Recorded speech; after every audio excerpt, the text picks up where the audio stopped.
नमस्कार, बहुत स्वागत है आपका। तुला राशि, आपके लिए ये कार्यक्रम बहुत विशेष रहने वाला है क्योंकि राहु केतु का जो महापरिवर्तन होने जा रहा है 18 मई को, पूरे 1.5 साल के लिए ये आपके लिए बहुत खास रहेगा। देखिए, राहु और केतु 1.5 साल के बाद राशि परिवर्तन कर रहे हैं और एक राशि में वो 1.5 सालों तक रहते हैं।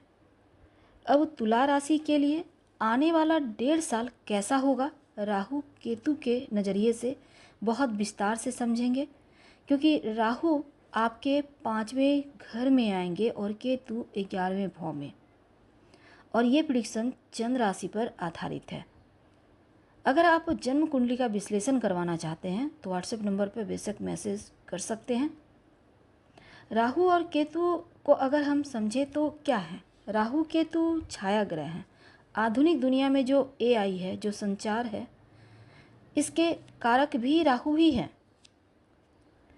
व्यक्ति पर जैसे कि टेक्नोलॉजी का प्रभाव जो है दुनिया पर जैसे जैसे बढ़ रहा है, तो राहु का प्रभाव भी बढ़ रहा है, राहु का आधिपत्य बढ़ रहा है क्योंकि टेक्नोलॉजी यानी शॉर्टकट के तरीके से काम करना, आगे बढ़ना, ये राहु है।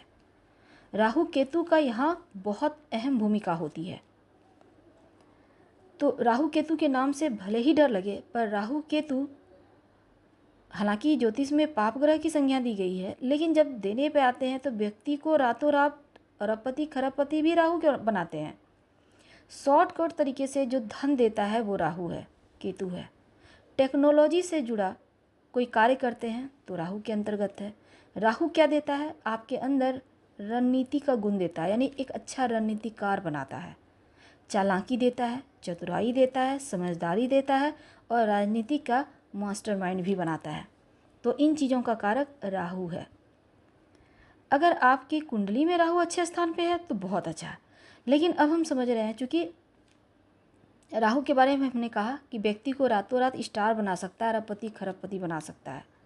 आप मेहनत करेंगे धीरे धीरे। अब शनिदेव क्या है, मेहनत का फल देते हैं, लेकिन राहु क्या है, दिमाग का फल देता है। आप जितना ज़्यादा आप संचार से जुड़ेंगे, टेक्नोलॉजी से जुड़ेंगे, उतना जल्दी तेज़ी से लखपति, अरबपति, करोड़पति आपको राहु बनाएगा। भाग्य को एकदम से आसमान की ऊंचाइयां पर राहु ही पहुंचाता है। राहु आपसे शारीरिक परिश्रम नहीं कराएगा, मानसिक परिश्रम कराएगा। दिमाग से काम लेने वाला कोई ग्रह है तो वो राहु है। तो राहु केतु, अब शनिदेव तो 29 तारीख को परिवर्तन कर ही चुके हैं, 29 मार्च को। और रातों रात अगर राजा बनना है तो वीडियो के अंत तक बने रहिए। सबसे पहली बात तो देखिए, तुला राशि वाले, भचक्री की 7वीं राशि है और राहु आपके 5वें घर में। चूँकि राहु उल्टी गति से चलते हैं तो वो पीछे चलते हैं। अब 5वें घर में 18 मई को आ जाएंगे उल्टे चलकर, यानी वो हमेशा वक्री ही होते हैं राहु और केतु। अब देखिए, राहु आएंगे आपके 5वें घर में और केतु 11वें घर में। सबसे पहले समझते हैं, राहु जब आपके पंचम भाव, विवाह का, लव लाइफ का भाव, संतान का भाव और शिक्षा का भाव है, तो संतान का भाव 5वां घर है, शिक्षा का भी है, बुद्धि का है। अब 18 साल के बाद पूरे 18 महीने के लिए राहु जब 5वें घर में फिक्स हो जाएंगे, तब आप तुला राशि के ऊपर इसका प्रभाव भी थोड़ा हटके होगा। देखिए, कुछ चीज़ें हैं जो तुला राशि की लाइफ में ज़रूर होंगी। जो विद्यार्थी हैं, अगर आप तुला राशि के आप स्टूडेंट हैं, कहीं ना कहीं से पढ़ाई में आप परिवर्तन लाने की सोचेंगे। अगर आप एक्स्ट्रा क्लास ले रहे हैं, आप कोचिंग वगैरह आप लेना चाहते हैं, तो कुछ ना कुछ कहीं ना कहीं आपके जीवन में हट कर होगा। कुछ ज्वाइन करेंगे, कुछ चीज़ों को छोड़ेंगे, आपके जो आपने सोच कर रखे हैं वो कार्य करेंगे। तो ये चीज़ें होंगी। आपके अंदर चतुराई कूट कूट कर भरेगा राहु। और टेक्नोलॉजी, टेक्निक के क्षेत्र से जुड़ेंगे, टेक्नोलॉजी के जरिए आप आगे बढ़ेंगे। चूँकि 5वां घर बुद्धि का भी होता है, और अगर आपकी कुंडली में 5वें घर में राहु बैठा है तो मान कर चलिए आप बहुत सोचेंगे, आप बहुत बड़े बड़े सपने देखेंगे।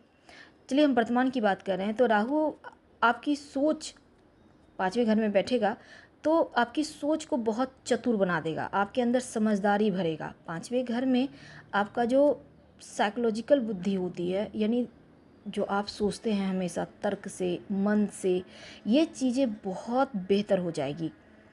और हार्ड वर्क तो करेंगे ही, साथ ही आप शॉर्टकट से भी आप खूब पैसा कमाने वाले हैं। स्मार्ट वर्क करेंगे, स्मार्ट वर्क के जरिए आप लाभ करेंगे। आप शारीरिक नहीं, मानसिक यानी दिमाग से काम करेंगे। तो जो भी कार्य आप हार्ड वर्क करके जिसमें बहुत समय लग रहा था, अब वो चीज़ें दिमाग से करेंगे तो फटाफट से बनना भी शुरू हो जाएगा। लंबे समय से एक ही चीज़ में पड़े हुए थे, अब उस चीज़ से बाहर निकलने का बढ़िया बढ़िया आइडिया मिलेगा, बदलाव आएगा। और एक और आपको लाभ ये मिलेगा कि आप अपनी पढ़ाई को लेकर सीरियस हो जाएंगे। आप अपने जो भी कार्य करते हैं उसमें बहुत ही ज़्यादा तीक्ष्ण बुद्धि के साथ टेक्नोलॉजी का प्रयोग करके, टेक्निक का प्रयोग करके आगे बढ़ेंगे। अगर आप इंजीनियरिंग क्षेत्र से जुड़े हैं, कंप्यूटर से रिलेटेड क्षेत्र से जुड़े हैं, आईटी क्षेत्र से, टेक्निकल क्षेत्र से, आपके लिए ये समय बहुत उत्तम है, सोने पे सुहागा। तो राहु जब भी पाँचवें घर में आता है तो लव लाइफ की चूँकि हम बात करेंगे, क्योंकि पाँचवा घर लव का भी है। अब देखिए, राहु केतु क्या है? छाया ग्रह है। राहु भ्रम भी देता है, व्यक्ति को बेवजह चीज़ों में इन्वॉल्व कर देगा, पता भी नहीं चलेगा आप सोच कुछ और रहे हैं, हो कुछ और रहा है, एकदम से भ्रम वाला लाइफ आप जी ले रखते हैं। तो लव रिलेशनशिप में भ्रम की समस्या से बचना होगा। किसी भी तरह का मन में शंका है, किसी भी तरह का डाउट है, इसको क्लियर कीजिए। और रिश्तों में किसी भी तरह का विवाद ना हो, इसका ध्यान रखिएगा, खासकर 4-5 महीने। वैसे तो लव रिलेशनशिप में कितना भी आपका बेहतर खूबसूरत रिश्ता है, लेकिन यहाँ पर बातें बिगड़ सकती है। आपको ख्याल रखना है, रिश्तों को बेहतर बनाने में आपको ध्यान रखना है।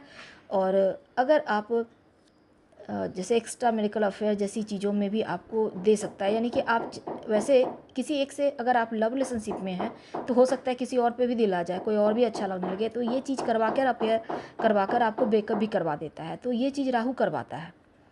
अब पाँचवा घर संतान का भी होता है। अगर संतान है, पाँचवें घर में राहु है, तो देखिए बच्चों को, जो आपका बच्चा है उनका मन चंचल हो सकता है, तो बच्चों के साथ तालमेल बनाकर चलें, उनके साथ दोस्ताना रवैया अपनाएं, एक जगह टिकेगा नहीं। उनके मन को आप बेहतर से तरीके से पढ़ें, उनको समझाएं।